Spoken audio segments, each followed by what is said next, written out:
로마서는 어디에서 기록하였습니까? 고린도전서에 고린도에서 왜 고린도에 갔지요?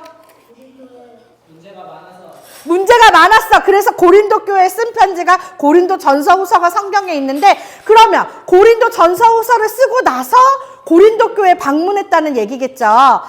마게도냐를 거쳐서 쭉 내려와서 고린도 교회에 있는 당시에 딱 겨울이 된 거예요. 그 겨울 3개월 동안 고린도 교회에 머물면서 이야기를 들으니까 미리도 알고 있었지만 로마에 교회가 있는데 로마 교회가 열심히 하고 있지만 문제도 조금 있대요. 그래서 그 고린도 교회에게 편지를 써서 보낸 것이 여러분과 함께 볼 로마서다. 그럼 로마서를 쓴 이유를 한번 간략하게 볼게요. 1번, 로마 교회에 있는 성도들.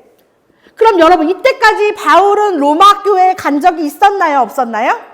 없어요. 성경에 나와 있어요. 내가 너희들한테 몇 번이고 가고자 했으나 못 갔다.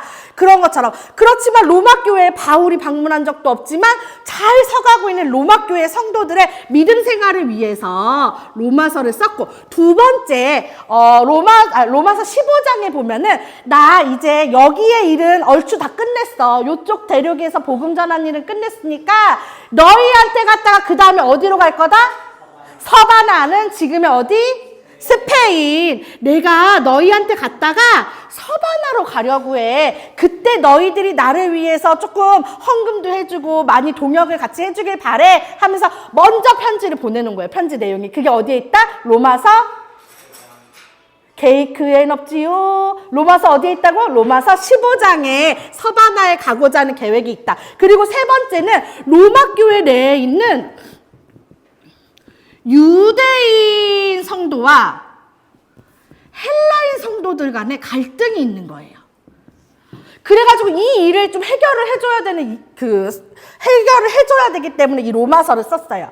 로마 교회에 유대인 성도도 있고 헬라인 성도도 있었다. 그런데 여러분, 앞으로 조금 막 머리를 올라가 볼게요. 지난주에도 말씀드렸어.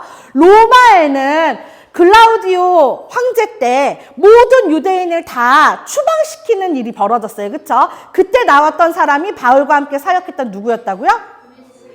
브리스길라와 아굴라였어요. 그쵸? 여러분, 요거 머리에 기억해 두셔야 돼요. 그래가지고 모든 유대인이 한 명도 남지 않고 로마에서 다 추방됐어. 그러니까 로마 교회 안에 있는 유대인 성도님들도 다 나온 거예요. 그럼 그 교회에 있는 이제 누가 남아있어요? 그치, 헬라인. 원래 로마 사람들, 그 사람들만 교회에 있는 거예요. 절반 유대인은 나가버리고 쫓겨나고 절반 여기 헬라인 성도님들만 그 교회를 지키고 있는 거예요. 처음에는 이 로마 교회가 유대인 성도님 중심으로 움직였겠죠. 왜냐면 이분들은 구약을 잘 아는 사람들이고 디아스파라로 자꾸 예루살렘에도 절기마다 갔다 왔으니까 잘 들었을 거 아니에요. 근데 이 사람들이 하루아침에 다 날아갔네. 헬라인 성도들이 우리가 상상해보는 거예요. 얼마나 혼란스러웠겠어요. 그렇죠? 하지만 그 시간이 하루가 가고 일주일이 가고 1년이 가고 2년이 가고 5년 정도 흐르니까 교회에서는 이제 헬라인 성도들이 다 잘 자리를 잡고 잘 교회를 운영해 나가고 있었겠죠? 그런데 글라우디오 황제가 죽고 5년 뒤에 유대인 성도들이 다시 들어오게 됐어요. 로마에. 그때 그 글라우디오 이후에 올라온 왕이 바로 그 유명한 로마의 네로. 그렇지, 네로. 두 글자는 맞아요. 하지만 헤롯은 예진역에 갔어요. 네로 황제가 로마의 황제가 됐을 때 다시 유대인 보고 들어오라고 하니까 5년 만에 유대인들이 다시 로마 교회로 들어왔어요. 우와, 5년 만에 만났어. 너무 반가워. 잘 지냈냐고, 어떻게 살았냐고 막 서로 처음에는 문안 인사를 했겠죠? 그런데 교회에서 생활하는 모습을 보니까 유대인들이 보기에 로마인들이 어머, 야, 니네 그거 율법으로 그렇게 하지 않았잖아. 니네 많이 변했다. 니 변질됐구나. 막 유대인들이 다시 율법을 가지고 로마에 있는 헬라인 성도들이 지적하는 거예요. 헬라인들은 가만히 있나? 헬라인 성도들은 아니다, 우리 이렇게 믿음으로 잘 해왔는데 왜 이제 와서 그러냐, 이제는 예전 같지 않다, 우리가 뭐 아무것도 모르는 줄 아냐, 뭐 이렇게 하면서 교회 안에 분란이 일어나는 거예요. 요 문제가 있다라는 걸, 로마 교회가 이런 상황이다라는 걸 머리에 두고 우리 로마서를 한번 보겠습니다. 첫 번째 1장 1절. 바울은 참 자기소개하는 걸 좋아해요. 1장 1절 다 같이 읽어봅시다. 시작.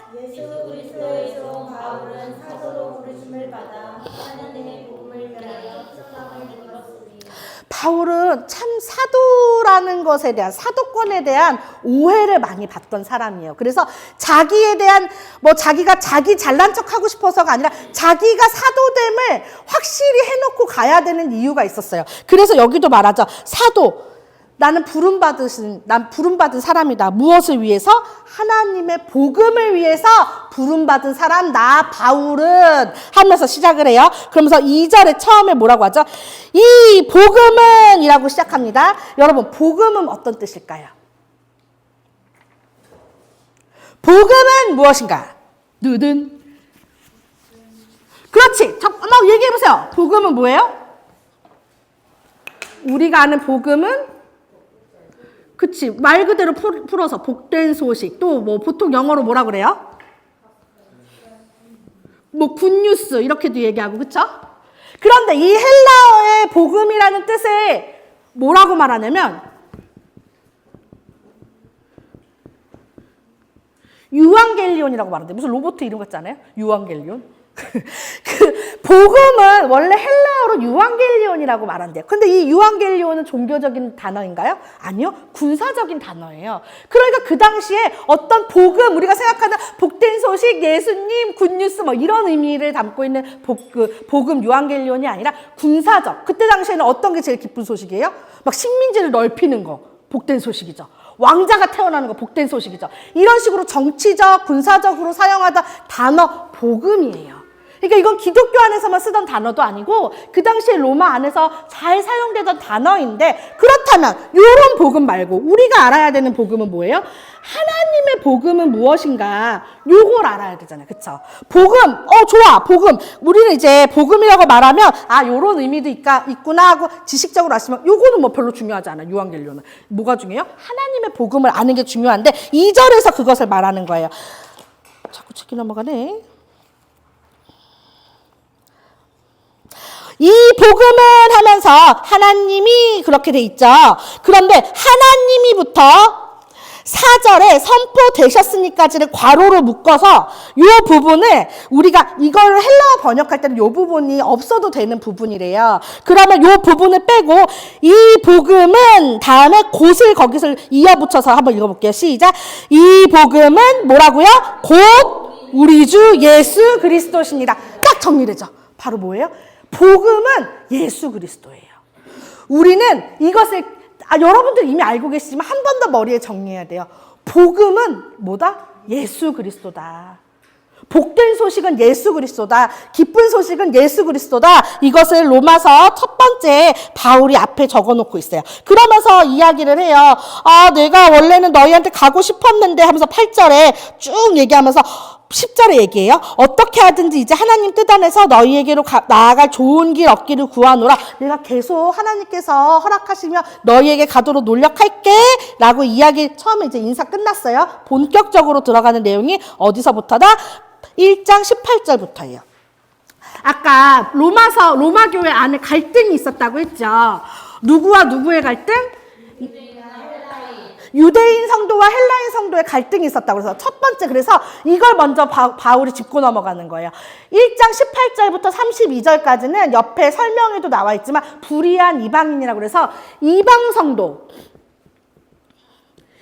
성도의 죄에 대해서 이야기하고 있는데, 구체적으로 29절부터 31절까지 총 21가지의 죄악을 이야기하고 있어요. 불의, 주악, 탐욕, 악의가 가득한 쭉 해서 21가지의 죄를 구체적으로 이야기하면서 이방 성도들 너희들 이런 일을 하지 마! 라고 불의한 이방인의 죄에 대해서 먼저 짚어요. 그런데 이방 성도에 대해서만, 헬라인 성도에 대해서만 이야기하냐? 아니요. 2장으로 넘어가면 또 뭐라고 얘기하냐면 거기 옆에 설명 있죠. 유대인 당신들 그대들은 뭐 다른 줄 아시오 하면서 이번에는 어떻게 해요? 유대 성도들의 문제에 대해서 이야기를 하는데 어떤 이야기를 하냐면 3절 다 같이 읽어보겠습니다. 시작. 이런 일을 행하는 자를 판단하고도 사람아 내가 하나님의 심판을 피할 줄로 생각하느냐. 야, 너희 판단하는 거 잘하잖아. 그런데 너희는 달라? 너희도 똑같이 그 죄를 행하고 있잖아. 6절에 시작. 하나님께서 각 사람에게 그 행한 대로 보응하시되 하나님께서는 각 사람이 행한 그대로 갚아주실 거야 라고 말하면서 두 번째는 유대인 성도들의 죄, 잘못에 대해서 이야기를 하고 있어요. 그러면서 28절, 2장 28절에 뭐라고 얘기하냐면 28절부터는 겉사람이 유대인이라고 해서 유대인이 아니야. 속사람이 유대인이 돼야지. 겉으로 할례 받는 게 할례가 아니야. 속사람이 할례를 받아야지. 라고 얘기하면서 29절에 오직 이면적이라고 돼 있는데 이면적을 속사람으로 바꿔서 읽어보면 오직 속사람 유대인이 유대인이며 할례는 마음에 할지니 영에 있고 율법에 있지 않다. 그러면서 뭐라고 말해요? 그 칭찬은 사람에게서가 아니라 하나님께 계시니라. 하나님께서 칭찬하시는 거지 사람이 판단하고 칭찬하는 문제가 아니야 라고 2장에서 결론을 내립니다. 그러면서 3장으로 넘어가요. 그러면 이방인도 죄, 유대인도 죄, 고로보 3장에서는 모두가 죄인이다. 1장, 2장을 합쳐서 3장에서는 이렇게 얘기하는 거예요. 우리 모두가 죄인이야. 우리 모두 다 하나님 앞에서 의인이 될 수 없어. 우리 모두 다 죄인이야. 라고 얘기하면서 9절로 갑니다. 9절. 제가 목이 아픈 관계로 다 같이 크게 읽어주세요. 시작.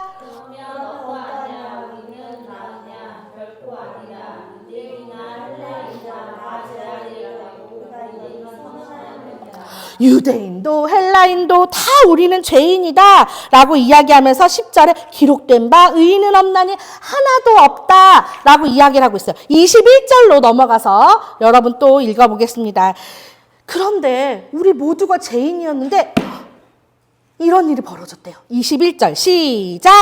이제는 율법에 하나님의 한 의가 나타났으니 율법과 선지자들에게 증거를 받은 것이다. 율법 외에 우리 모두 죄인이야. 우리 모두 다 의인이 될 수 없어. 그런데 있잖아. 한 의가 나타났어. 하나님의 한 의. 22절에 그것이 뭐래요?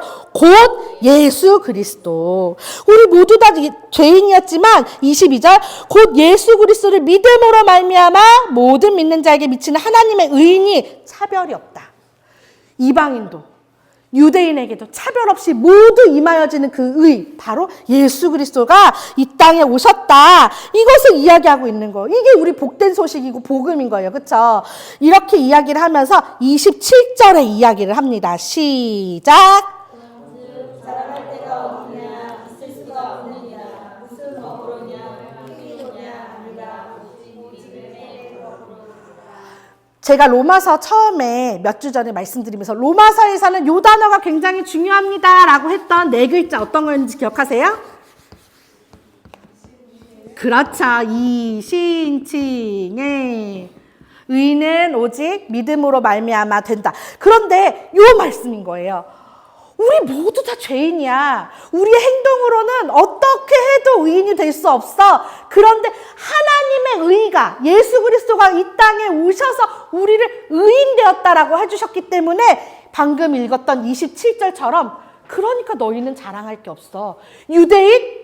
너희들 유대인이라고 자랑하니? 자랑할 거 없어. 헬라인? 너희들 5년 동안 교회 잘 지켰다고 자랑하니? 자랑할 거 없어. 우리가 무슨 자랑을 하니? 하나님 앞에서 우리 모두는 자랑할 게 아무것도 없어 라고 이야기하면서 4장으로 넘어갑니다.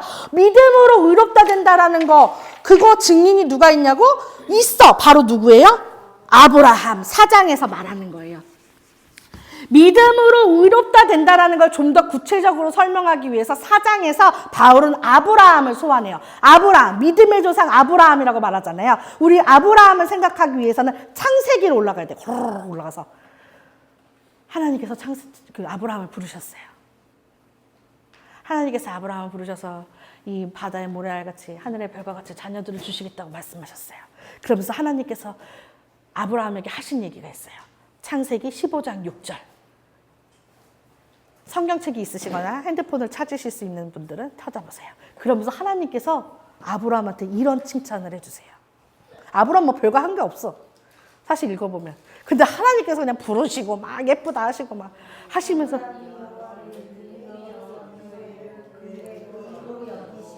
맞아요. 아브라함은 거기서 뭐 했어요? 15장 6절에서? 믿으니. 아브라함 별거 없어. 아브라함이 뭐 하나님께서 막 100마리 양을 바친 것도 아니고 그냥 뭐 했대요? 믿으니. 믿었는데 그냥 믿기만 했는데 하나님은 그를 의인이라고 불러주셨어요. 그러면서 그 얘기를 머리에 기억해 두시고 4장을 보시면 무슨 얘기냐면 야 아브라함이 의인으로 칭함받은 게 할례를 받기 전이냐 할례를 받은 후냐 이걸 물어보는 거예요. 받기 전이에요. 맞죠? 받은 건 언제예요? 우리가 지금 하나님께서 이미 아브라함이 의롭다라고 말씀하신 건 15장 할례를 받은 건 17장. 그러니까 아브라함은 할례, 율법, 모세 때 나온 거니까 율법 이런 거 몰라. 그런데 그는 오직 무엇으로 의롭다 되었어요? 믿음으로 의롭다 되었다는 거예요. 그걸 4장에 설명을 하면서 20절로 넘어갑니다. 20절 읽어봅니다. 시작. 믿음이 없어 하나님의 약속을 의심하지 않고 믿음으로 견고하여져서 하나님께 영광을 돌리며. 이거 아브라함 얘기하는 거예요. 21절 시작. 약속하신 그것을 또한 능히 이루실 줄을 확신하였으니 22절 그러므로 그것이 그에게 의로 여겨졌느니라. 아까 우리 15장 6절에서 간략하게 읽었던 아브라함이 믿으니 라고 했던 그 믿으니를 좀 더 길게 설명하고 있는 거예요. 20절에 그 아브라함은 어땠대요? 하나님의 약속을 의심하지 않았어요. 그 사람이 99세였어요. 아이가 생긴대요. 그런데 그것을 의심하지 않고 믿었고 하나님께 영광을 돌리고 21절에 능히 이루실 줄을 확신했더니 그 마음을 보시고 하나님께서 그를 의인으로 불러주신 거예요. 우리에게 필요한 마음이에요. 하나님은 우리가 어떤 것을 한다고 해도 그분을 다 채워드릴 수가 없어요. 얼마나 크신 분인데. 하지만 딱 하나, 겨자씨 하나일 만한 믿음. 그것으로 하나님께서 기뻐하시고 그것을 보기를 원하시고 그것을 통해서 우리를 의인이라고 말씀해 주신대요. 그러면서 25절에 이 말씀을 하십니다. 예수는 우리가 복음이라고 말했던 예수는 우리가 범죄한 것 때문에 내줌이 되고 또한 우리를 의롭다 하시기 위하여 살아나셨느니라. 왜냐하면 우리가 예수 그리스도를 믿어야지 천국에 갈 수 있고 하나님에게 이르는 구원을 받을 수가 있잖아요. 그러니까 그 예수님께서 자신에게 맡겨진 사명을 다 감당하시기 위해 몸을 내어주셨다. 그 내용이에요. 5장입니다. 그래서 이렇게 이제 여기서 한번 우리 정리해봐야 돼. 이 로마서는 믿음이 있는 사람들에게 보내는 편지입니까? 믿음이 없는 사람들에게 보내는 편지입니까? 다시 이 로마서는 이미 믿음이 있는 사람들에게 보내는 편지인가요? 없는 사람들에게 보내는 편지인가요? 있는 사람, 로마교회 열심히 하고 있다니까. 믿음이 있는 사람들에게 보내는 편지예요. 그러니까 믿음이 있어? 믿음이 있으면 의인이라며. 이러니까 의롭다함을 받을 수 있는 조건들이 다 있는 사람들에게 5장을 이야기하는 거예요. 이미 너희들은 다 믿음이 있으니까 의롭다. 그러니까 의롭다 하심을 받은 사람들은 그러니까 한마디로 니네는 이렇게 살아야 된다. 곧 우리 이 자리에 앉아있는 우리 무지개교회 성도들은 믿음이 있는 의롭다함을 받은 하나님의 자녀가 된 우리는 이렇게 살아야 된다라고 생각하시면서 5장을 봅시다. 3절 시작. 다만 이뿐 아니라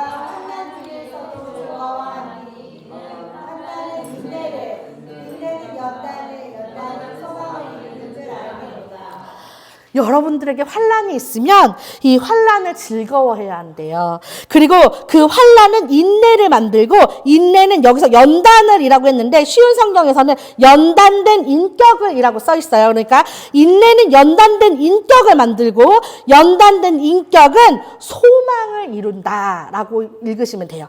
그러면 5절로 넘어가면 5절을 제가 쉬운 성경으로 된 것을 여러분에게 읽어드리면 소망은 우리를 실망시키지 않습니다. 우리 성도들이 뭘 갖고 살아요? 소망, 천국 소망 갖고 살잖아요. 그렇죠? 우리의 끝은 승리다. 우리의 끝은 천국이다. 이 소망 갖고 사는데 이 소망은 우리를 실망시키지 않습니다. 하나님께서 우리에게 주신 성령을 통하여 그의 사랑을 우리에게 부어주셨기 때문입니다. 우리 안에 성령이 있으므로 예수님께서 올라가시면서 보내주시겠다 했던 그 성령이 있으므로 우리는 그 소망을 가지고 이 땅을 살아갈 수 있다라고 이야기하면서 8절 읽어봅시다. 우리 잘 아는 말씀이에요.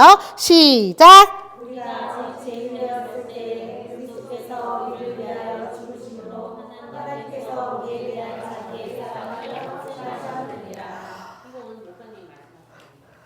우리가 이 말씀을 너무 은혜로 받아야 되는 게 뭐예요? 우리가 장성해서 우리가 열심히 해서 그때부터 하나님 눈에 든 게 아니라 우리가 아주 연약할 때부터 우리가 아직 죄인 되었을 때부터 하나님께서 이미 우리를 사랑하셨어. 쾅쾅쾅 나는 너를 사랑한다. 넌 이제 내 거야. 하나님 쾅쾅쾅 찍으셔서 자기의 사랑을 확증하셨다. 이 말씀을 하고 있습니다. 그러면서 12절 밑으로 내려오면 아담하고 예수 그리스도를 비교하면서 다시 한번 죄와 생명에 대해서 이야기하고 있어요. 17절 한 사람의 범죄로 말미암아 사망이 그 한 사람을 통하여 왕노릇하였은즉 여기서 한 사람은 누굽니까?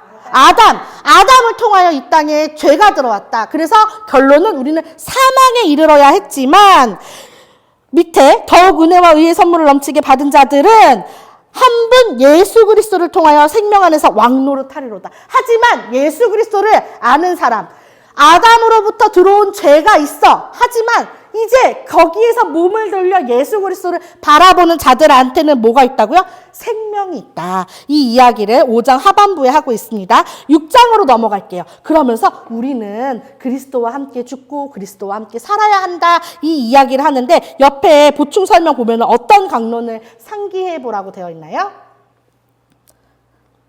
대표 원리가 포도나무 강론. 어떤 겁니까 이건? 아, 감사하네요. 그럼 좀 더 깊숙이 들어가서 요건 요한복음 몇 장에 나옵니까? 제발. 뒤로 더 가. 더 뒤로 가. 8장 좀 더 써. 땡. 좀 더 써. 좀 더 써. 15장. 15장! 아유, 여러분, 이걸로 우리 포비가 예단 간 거 아닙니까? 이 말씀 외워가지고. 이건 농담이고 요한복음 15장 우리 이거 하나 정도는 기억합시다. 맞죠? 우리 좀 다 알잖아 이거. 마더와이즈 이거 갖고 요한복음 15장 갖고 계속했잖아. 포도나무 요한복음 15장에 있잖아. 이제 이렇게 얘기할 수 있어야지. 그렇게 요한복음 15장에 놓고 내용을 물어봤는데 내용 모르면 안 돼요. 물어볼까? 조유지 성도님, 포도나무 강론 어떤 거죠? 나는 포도나무요, 너희는 가지라. 그래서 너네는 가지를 떠나서 살 수 없다 이 말이 있었죠. 내가 가지인데. 요거 중요해요. 너희는 가지라. 나는 포도나무라. 아버지는 농부라. 요거까지 나와야지. 하나님, 예수님 내가 있어야 될 거 아니에요, 그렇죠? 하나님은 우리를 키우시는 농부고 우리 예수님은 나무고 나는 가지고 이 세 박자가 딱딱딱딱 맞아야 된다. 그런데 이 세 박자가 한 팀이야. 근데 이렇게 예수님이 죽으셨을 때 나도 같이 죽었고 예수님이 부활하실 때 나도 새 생명으로 살았으니 여기서 하고 싶은 말이 그래서 뭐래요? 11절에 요걸 머리에 두고 11절에 있습니다. 승민아 다 같이 시작. 죽은 자요 살아있는 자로 여길지어다. 모든 죄를 담당하신 예수님께서 십자가에서 돌아가실 때 너희도 다 같이 죄에 대해서 죽었고 다시 그 죄를 이기시고 예수님이 부활하실 때 너희도 새 생명으로 살았다. 요걸 머리에 기억하자는 거예요. 그러니까 너희들 더 이상 이제 죄 하면서 질질 죄에 끌려가지 말라는 얘기를 이제 하고 싶어서 얘기하는 거예요. 12절도 읽어봅니다. 시작. 그러므로 너희는 죄가 너희 죽을 몸을 지배하지 못하게 하여 몸의 사욕에 순종하지 말고 또한 너희 지체를 불의의 무기로 되게 내주지 말고 오직 너희 자신을 죽은 자 가운데서 다시 살아난 자 같이 하나님께 드리며 너희 지체를 의의 무기로 하나님께 드리라. 죄가 너희를 주장하지 못하리니 이는 너희가 법 아래에 있지 아니하고 은혜 아래에 있음이라. 박수 쳐야 돼 이건. 아니 이런 믿음의 정리를 딱 해주잖아요 바울 사도가. 이제 더 이상 너희는 죄 아래 있지 않아. 그러니까 제발 너희의 몸을 죄를 위해 불의를 위해서 내주지 말고 의를 위해서 드려라. 이 이야기를 하는 거예요. 왜? 너희는 다시 새 생명 얻은 사람들이니까 제발 우리는 더 이상 불의에 우리의 몸을 맡기지 마라 라고 이야기하면서 15절 넘어갑시다. 우리 많이 있으니까. 이 이야기를 하면서 6장 마무리하고 7장으로 넘어가겠습니다. 7장에서는 이 이야기를 해요. 결혼하기 전에는 아내는 남편에게 속했지만 남편이 죽은 뒤에는 자유다. 그것처럼 예전에는 너희가 율법 아래 있었을지라도 예수 그리스도께서 오셔서 율법을 폐하셨으니 이제는 너희가 율법에 매여서 죄를 따지기보다는 예수 그리스도를 바라보고 의의 사람이 되어야 한다. 이 이야기를 7장에 하는데, 그런데 여기서 우리가 중요한 포인트가 있어요. 7절 읽어봅니다. 시작. 그런즉 우리가 무슨 말을 하기로 율법이 죄냐? 그럴 수 없느니라. 율법으로 말미암지 않고는 내가 죄를 알지 못하였으니. 아니 계속 이렇게 율법을 얘기하니까 율법이 죄인가? 아니 모세가 그렇게 올라가가지고 시내산에서 받아왔는데, 돌판 깨고 또 올라가서 또 받아왔는데, 이것도 하나님께서 주신 건데 율법이 죄인가? 바울이 그걸 얘기하는 거예요. 죄냐? 그럴 수 없다. 율법 자체가 죄가 아니다. 그러면서 율법에 대해서 얘기하는데, 이게 갈라디아서에 나왔었나요? 고린도 전서였나? 율법은 우리가 어릴 때 필요한 초등교사라고 그랬어요. 그렇죠? 우리가 아직 잘 하지분 가서 못하고 막 이렇게 할 때 우리를 잘 이렇게 길을 인도해주는 초등교사 같다라고 이야기했던 거 기억하세요? 갈라디아서래요. 갈라디아서예요.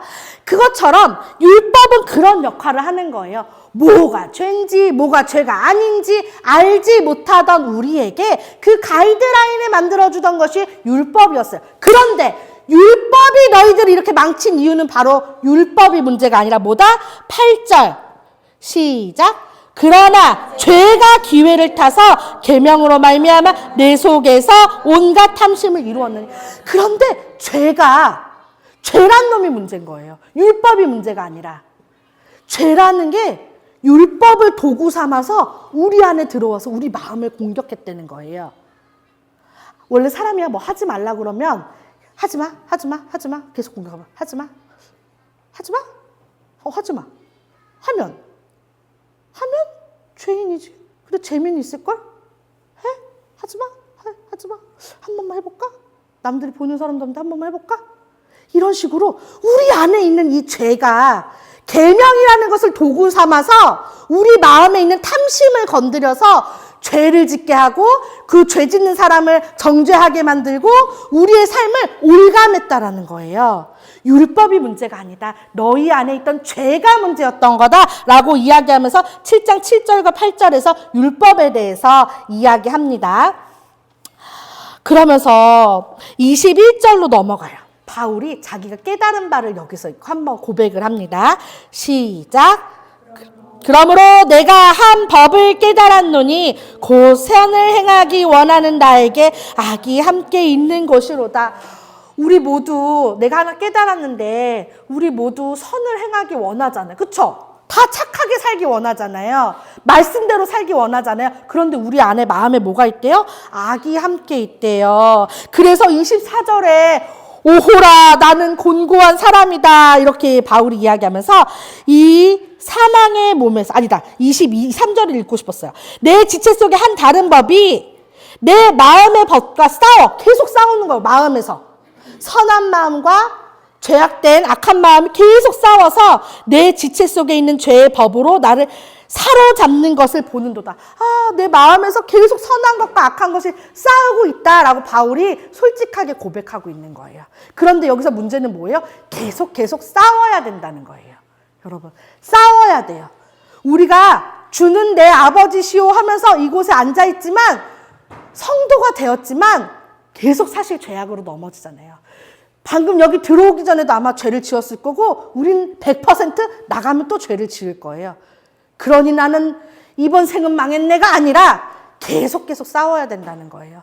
우리는 하나님께서 의롭다 하신 사람이기 때문에 우리 안에 이 죄가 점점 줄어들고 점점 몰아낼 수 있게 계속 성화되어 갈 수 있게 싸워야 한다를 여러분들이 기억하시고 8장으로 넘어가겠습니다. 그러면서 다시 분위기를 바꿔서 바울은 이렇게 얘기합니다. 1절 시작. 그러므로 이제 그리스도 예수 안에 있는 자에게는 결코 정죄함이 없다. 너희들은 이제 의인이야. 내가 택했어. 그러니까 어느 누구도 너를 정죄할 수 없어. 너에게 값을 매길 수 없어.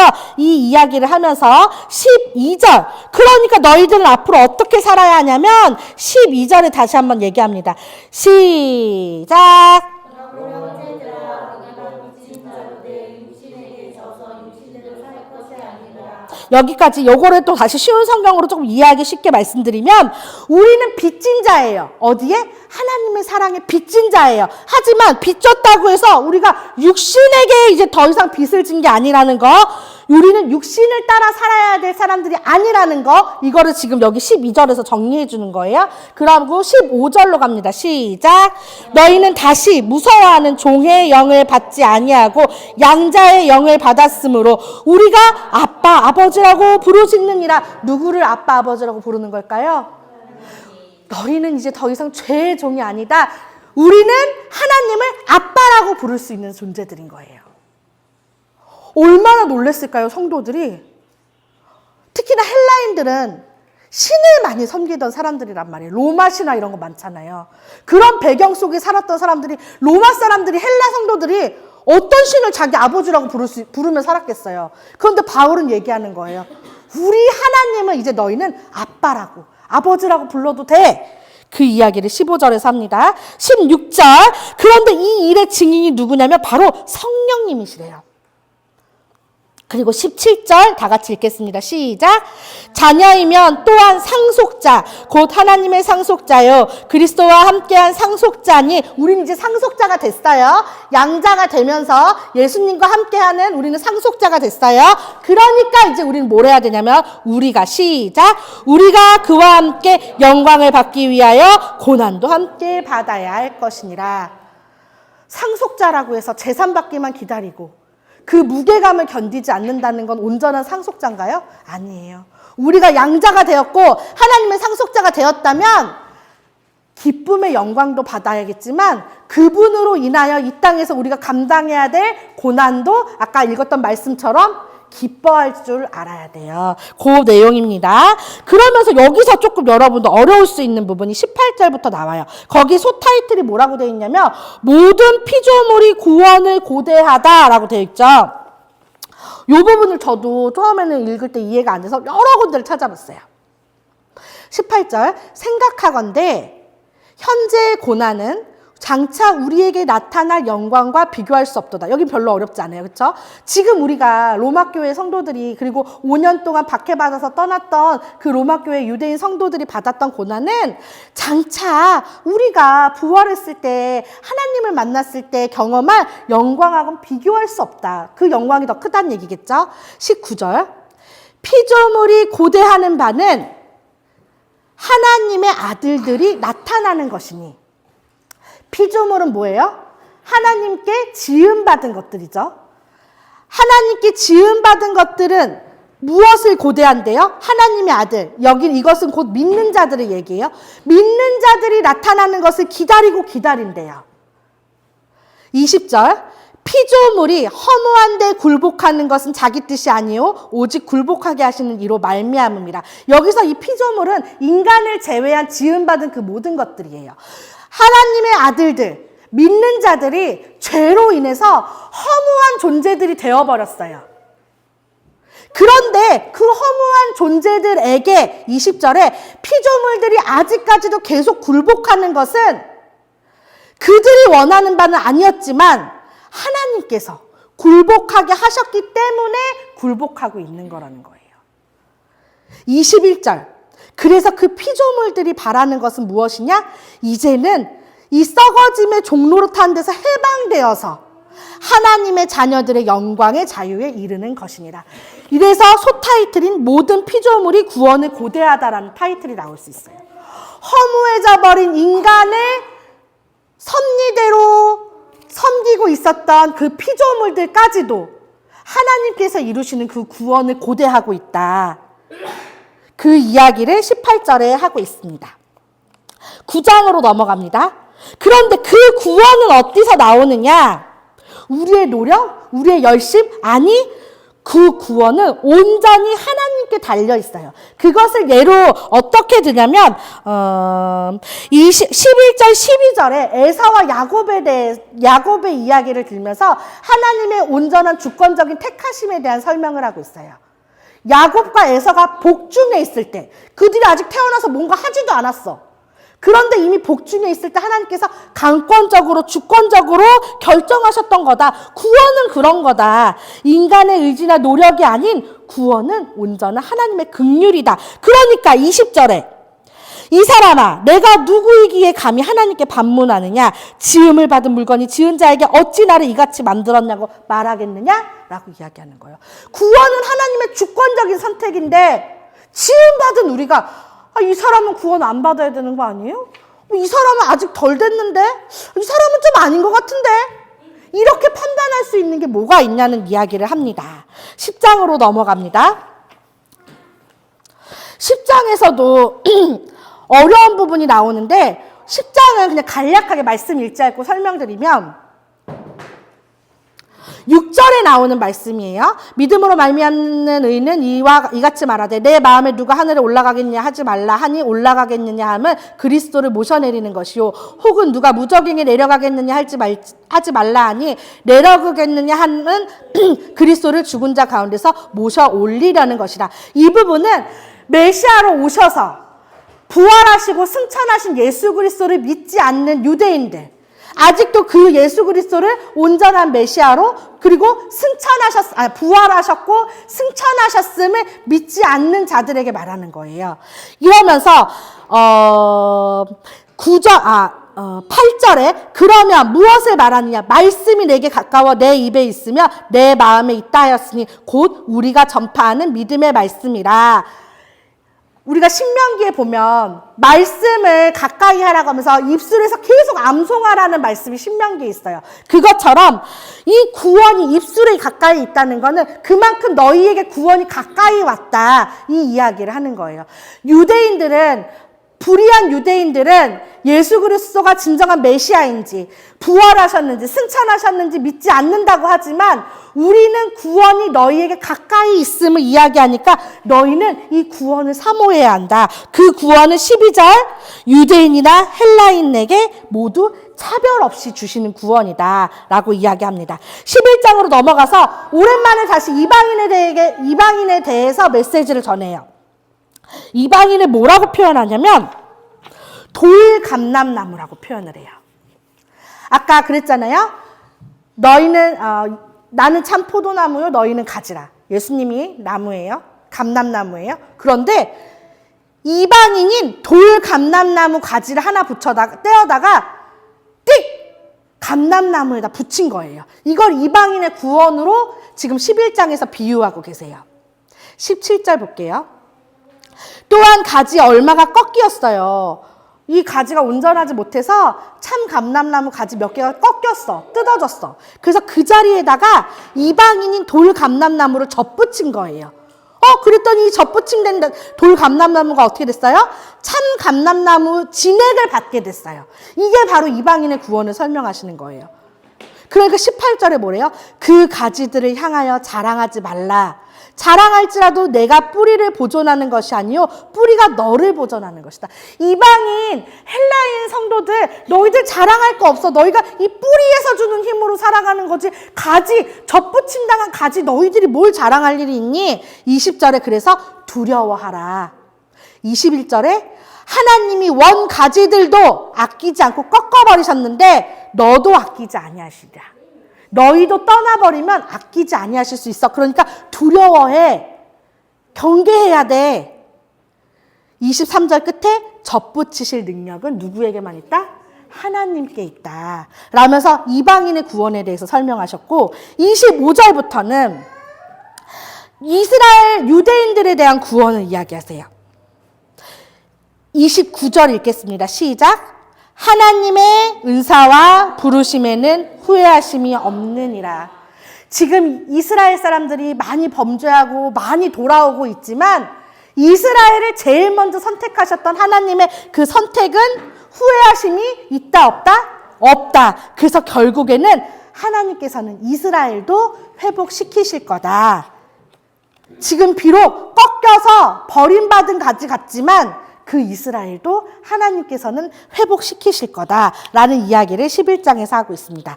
12장으로 갑니다. 12장에서는 구원에 대해서 계속 얘기했잖아요. 아까는 의롭다 하심을 받은 사람은 이렇게 살아야 된다라고 얘기했다면 12장부터는 그래서 의롭다 함도 받고 구원받은 사람은 이렇게 살아야 된다. 그냥 믿으니까 오케이 땡 믿었으니까 나는 자유대로 산다 아니라 12장에서 이렇게 살아야 한다 이야기합니다. 1절 너희 몸을 하나님이 기뻐하시는 거룩한 산 제물로 드리라. 이유가 뭐래요? 이는 드릴 영적 예배니라. 2절 너희는 이 세대를 본받지 말고 오직 마음을 새롭게 함으로 변화를 받아 하나님의 온전하신 뜻이 무엇인지 분별하도록 하라. 쭉 이렇게 나옵니다. 그래서 하나님께서 원하시는 기뻐하시는 삶을 살아가도록 너희들 노력해라 하면서 10절부터 읽어볼게요. 10절 시작. 형제를 사랑하여 서로 우애하고 존경하기를 서로 원자하며. 잠시. 다들 졸려하시는 것 같아서 한 절씩 돌아가면서 읽을게요. 11절 조유진 성도님 시작. 부지런하여 게으르지 말고 열심을 품고 주를 섬기라. 소망 중에 즐거워하며 환난 중에 참으며 기도에 항상 힘쓰며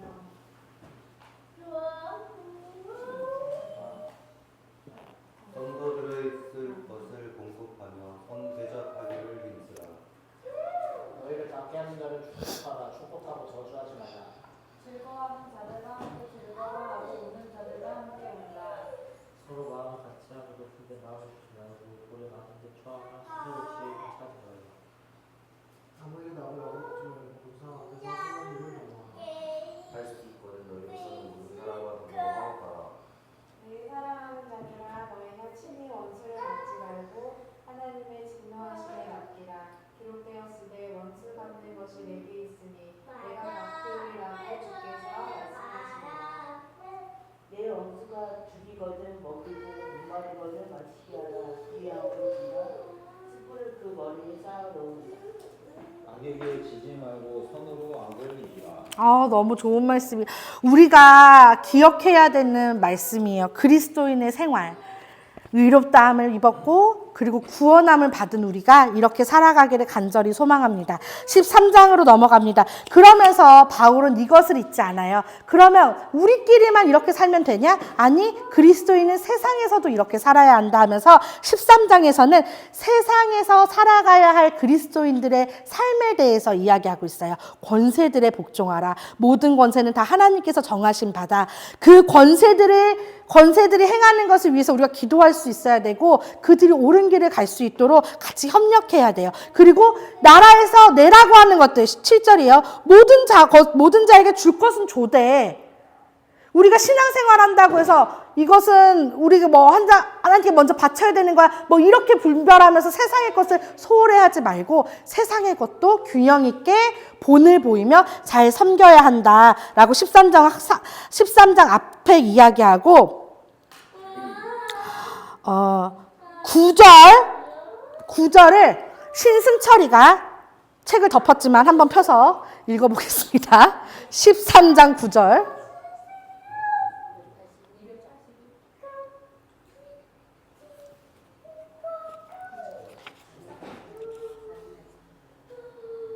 강요하지 말라 살해하지 말라 도주하지 말라 흔들지 말라 한국과 그들이 많이 믿음이 있음지라도 내 이웃을 내 자신같이 사랑하라 하신 말씀 가운데 다 들은도다.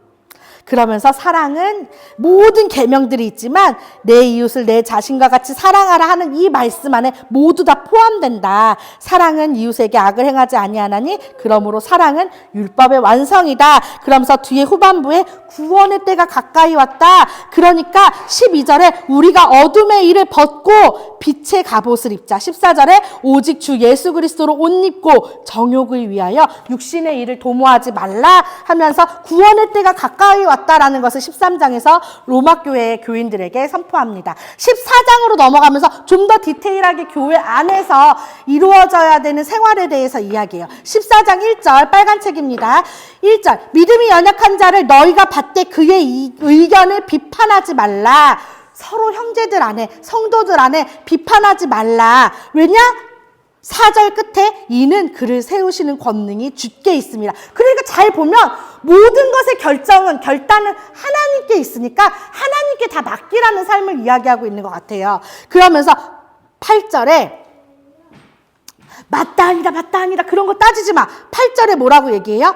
우리가 살아도 주를 위하여 살고 죽어도 주를 위하여 죽나니 그러므로 사나 죽으나 우리가 주의 것이로다. 요 유명한 말씀이 14장에 있었어요. 그러면서 13절로 내려가서는 뭐라고 얘기하냐면 형제들 앞에 형제들이 넘어질 만한 것들, 장애물, 걸림돌 같이 거칠 것을 너희 형제들 앞에 두지 않도록 주의해라. 그러면서 한 가지 이야기하는 게 뭐예요? 15절부터는 어떤 것을 이야기하냐면 먹는 것에 대해서 이야기해요. 아까 제가 로마서를 쓴 배경을 이야기하다가 로마 안에 있는 유대인 성도들과 헬라인 성도들의 갈등을 이야기했잖아요. 그때 문제가 되는 것 중에 하나가 또 이 음식이었거든요. 헬라인 성도님들은 막 돼지고기 먹어. 근데 5년 만에 들어온 유대인 성도들이 야! 돼지고기 먹으면 어떡하니? 우리 안 먹었잖니? 막 그러면서 율법으로 음식을 가지고 판단하는 거예요. 그 음식 때문에 이 15절에 있는 밑에 있는 음식에 대한 이야기들을 해요. 만일 음식으로 말미암아 내 형제가 금심하게 되면 이는 네가 사랑으로 행하지 아니함이라. 그리스도께서 대신하여 죽으신 형제를 음식으로. 아니 예수님이 그 사람 위해서 대신 죽으셨는데 네가 그 사람을 음식 때문에 다시 한번 죽게 할래? 이런 이야기를 하고 있는 거예요. 그러면서 17절입니다. 다 같이 시작. 하나님의 나라는 먹는 것과 마시는 것이 아니요 오직 성령 안에 있는 의와 평강과 희락이라. 요 바울의 모습은 우리가 고린도 교회 때도 한번 만났어요. 그쵸? 그 재물 올라갔던 고기 내려와서 먹는 문제, 그 문제에 대해서도 바울은 비슷한 의견을 해요. 근데 그때 먹어도 된다 했어요? 안 된다 했어요? 먹어도 된다 했어요. 하지만 어떨 땐 먹지 말라 그랬죠? 믿음이 약한 사람이 혹시 그 모습 보고 엄마야 저 먹는다 이렇게 해서 마음이 상대가 흔들릴 때 먹지 말라 그랬잖아요. 그거랑 똑같은 얘기를 여기서도 해요. 먹는 거 갖고 니네 그러지 마. 그런데 20절 끝에 만물이 다 깨끗해요. 하나님께서 지으셨으니까. 하지만 거리낌으로 먹는 사람에게는 악한 것이라. 그 마음이 중요한 거예요. 고기도 먹지 아니하고 포도주도 마시지 아니하고 무엇이든지 내 형제로 거리끼게 하는 일이 아니함이 아름답다. 먹는 것 마시는 게 혹시 믿음이 약한 형제에게 거리낌이 되는 일이라면 먹지 않는 게 맞아. 자유로울 수 있지만 그것이 혹시 믿음이 약한 형제들, 교회 밖의 지체들을 흔들리게 하는 문제라면 너희들이 굳이 그거를 먹지 않는 게 옳다라고 이야기를 하면서 14장 마무리하고 15장으로 갑니다. 2절 읽을게요. 시작.